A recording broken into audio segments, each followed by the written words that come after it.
Hello, and thank you for tuning in to this week's episode of Gear Up from Marco Island, Florida. Here's what's in store for you today. The scores from the first ever MetLife Bowl.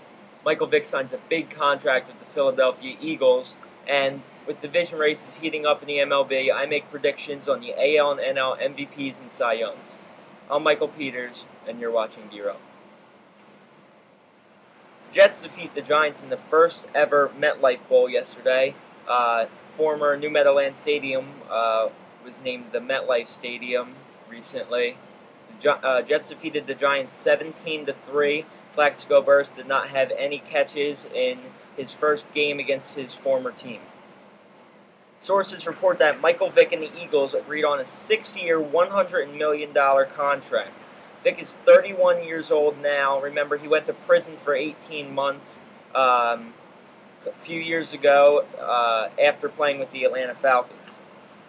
U.S. women's national soccer team goalie Hope Solo and Los Angeles Lakers forward Ron Artest are part of the new Dancing with the Stars cast, which was revealed last night on Bachelor Pad.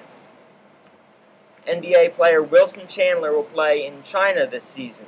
He finished last season with the Denver Nuggets, and even if the NBA lockout ends, he can't play in the NBA until next year since he already signed with the Chinese team.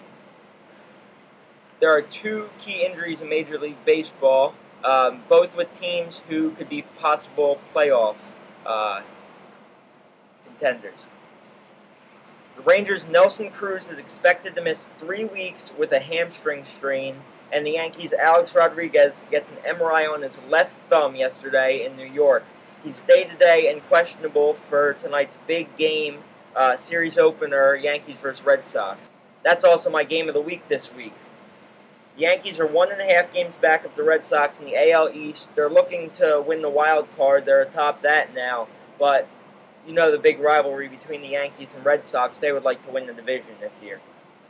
CC Sabathia versus John Lackey tonight. Sabathia is 0-4 against the Red Sox this year.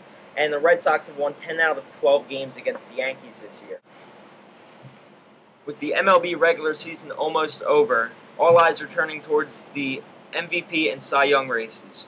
I make some predictions about who will win these awards.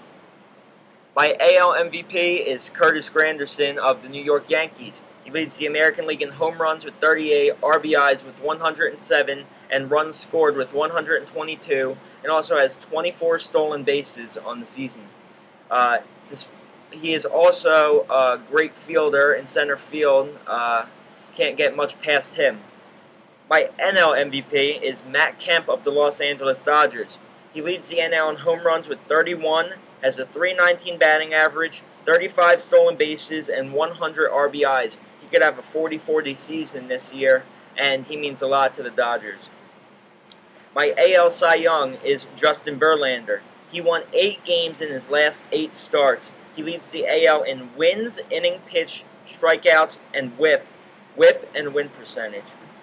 He is second in ERA behind Jared Weaver and complete games.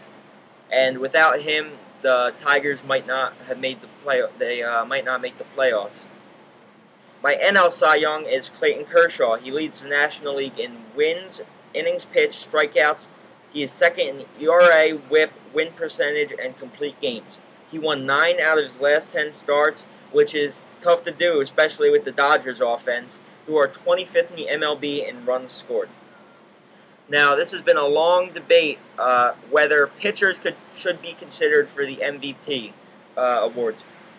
I think if they have an exceptional, great season, that they could win MVP, but unless they do that and there's not many good hitters, then they shouldn't win the MVP because they don't play every single day. Normally they play 1 in 5 days, and I think the people that play every day for their team mean more than the pitchers.